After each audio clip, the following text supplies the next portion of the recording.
बिस्मिल्लाहिर्रहमानिर्रहीम। अस्सलाम वालेकुम। आज हम नहजुल बलागा का खुतबा नंबर 36 पढ़ेंगे और ये सफ़ा नंबर जो मेरे पास किताबचा है 178 178 है।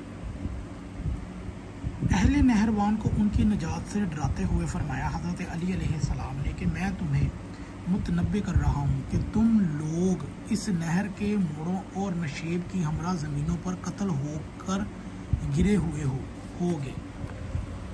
इस आलम में ना तुम्हारे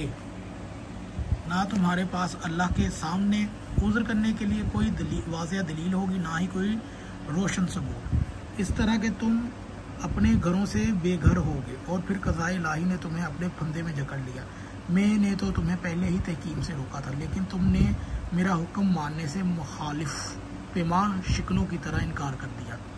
यहाँ तक कि मजबूरन मुझे भी अपनी राय को इधर मोड़ना पड़ा जो तुम चाहते थे।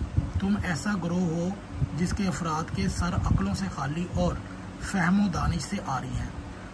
खुदा तुम्हारा बुरा करे, मैं तुम्हें ना किसी मुसीबत में फंसाया है ना तुम्हारा बुरा चाहा है। जंग नहरवान की वजह से जब तहकीम की करारदाद के बाद अमीरुल मोमिनीन कूफा की तरफ पलट रहे थे तो जो लोग तहकीम मनवाने में पेश थे वो कहने लगे अल्लाह के अलावा किसी हुक्म को ठहराना कुफर है और माज़अल्लाह अमीरुल मोमिनीन अलैहिस्सलाम तहकीम को मानकर काफिर हो गए हैं। चुनाचा उन्होंने ला हुक्मा इल्ला लिल्लाह यानी कि हुक्म अल्लाह के लिए मखसूस है कि गलती मायने पहनाकर सीधे साधे मुसलमानों को अपने हम ख्याल बना लिया और अमीरुल मोमिनीन से कटकर कूफा के करीब मुकाम में हरवा में डेरे डाल लिए। अमीरुल मोमिनीन की इन रेशा रवानियों का इल्म हुआ तो आपने सहसा इब्ने सोहान और ज़ियाद इब्ने नज़र हारसी को इब्ने अब्बास के हमरा इनकी तरफ भेजा और बाद में खुद उनके क़यामगाह की तरफ तशरीफ़ ले गए और उन्हें समझाया बुझाया और मुंतशर किया। जब ये लोग कूफा पहुंचे तो ये मशहूर करना शुरू कर दिया कि अमीरुल मोमिनीन तहकीम के मुआहदे को तोड़ डाला है और वो फिर शामियों के मुकाबले के लिए आमादा है। हज़रत को मालूम हो तो आपने इसकी तरदीद फरमाई और जब ये लोग फितना अंगेज़ी के लिए उठ खड़े हुए और बगदाद से 12 मील के फासले पर नहर के नशीनी हिस्सा में जिसे नहरवान कहा जाता है पड़ाव डाल लिया।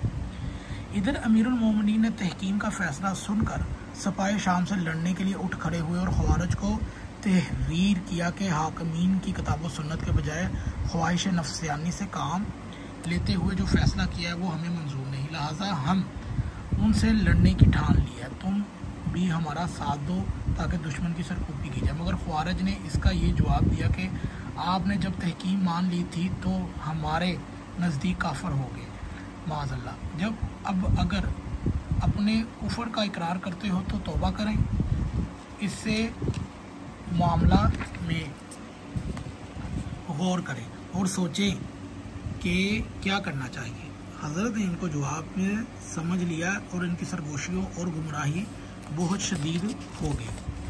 अब इनसे किसी किस्म की उम्मीद न बेकार थी, लिहाजा आपने इन्हें नज़रअंदाज करके शाम की तरफ कूच कर दिया और वादी नुखैला के मकाम पर पड़ाव डाला। जब लश्कर तरतीब दिया गया तो हज़रत को मालूम हुआ कि लश्कर के लोग ये चाहते हैं कि पहले नहरवान से निपट लें और बाद में शाम का रुख करें। मगर हज़रत ने फरमाया अभी इन लोगों को इनके हाल पर छोड़ दो, पहले शाम की तरफ बढ़ो और फिर इन्हें देख लिया जाएगा। उन्होंने कहा हम आपके हर हुक्म की तामील के लिए बदलो जहाँ हाज़िर है, ख्वा इधर चलिए या उधर बढ़िए। लेकिन अभी लश्कर ने हरकत न की थी कि ख्वारिज की शोरशें अंगेज़ें खबर आने लगी और मालूम हुआ कि उन्होंने अहले नहरवान अब्दुल्ला इब्ने खुब्बाब और उनकी कनीज़ को इस बच्चे समेत उसके शिकम में था ज़िबा कर डाला और नबी तह की 3 औरतें और उम्मे सनान और सिदाविया को भी कत्ल कर दिया। अमीरुल मोमिनीन ने हारिस बिन मरवा को तहकीक हाल के लिए रवाना किया, लेकिन ये भी उनके हाथ से मारे गए। जब इनकी शोरश अंगेज़ी इस हद तक बढ़ गई तो उन्हें झंझोड़ना शुरू कर दिया। चुनाचा शुक्र ने सरवान का रुख किया और वहाँ पहुँचकर हज़रत ने इन्हें कहवा भेजा कि जिन लोगों ने अब्दुल्ला इब्ने खुबाब और बेगुनाह औरतों को कत्ल किया है इन्हें हमारे हवाले करो ताकि हम उनसे कसास लें। मगर उन लोगों ने इसका जवाब दिया कि हम सब ने मिलकर उसको मारा है और हमारे नज़दीक तुम सब खूननुबा है। फिर भी अमीरुल मोमिनीन ने जंग से पहल ना की। हज़रत अबू अयूब अंसारी को पैगाम अमन देकर उनकी तरफ भेजा। चुनाचा उन्होंने पुकार कर उनसे कहा कि जो शख्स इस झंडे के नीचे आ जाए, इस जमात से कटकर कूफा और मदाइन चला जाए तो उसके लिए अमान है और उससे कोई बाज़पुर्स नहीं की जाएगी। चुनाचा इसका ये असर हुआ कि फरदा बिन नौफल अशजी ने कहा कि हमें नहीं मालूम कि हम किस बुनियाद पर अमीरुल मोमिनीन से आमादा बेकार हुए हैं, और यह कहकर 500 आदमियों के साथ अलग हो गए। और यूं ही लोग ग्रोह दर ग्रोह छटना शुरू हो गए और कुछ लोग अमीरुल मोमिनीन से आ मिले। जो लोग बाकी रह गए उनकी तादाद 4000 थी। तबरी की रिवायत की बिना पर 2800 थी। ये लोग किसी सूरत में दावत हक की पुकार सुनने के लिए तैयार न थे। मरने मारने पर उतर आए तो हजरत ने अपनी फौज को पहल करने से रोक दिया था, मगर ख्वारिज ने कमानों से तीर जोड़ दिए और तलवारों की नियामें तोड़कर फेंक दी। हजरत ने इस मौका पर भी जंग के होलनाक नताइज और इनके अंजाम को बद से इन्हें आगाह किया। ये खुतबा भी इसी ज़जो तौबीह के सिलसिला में है, लेकिन वो इस तरह जोश में बड़े बैठे थे कि एक लख्त सिपाह अमीरुल मोमिनीन पर टूट पड़े।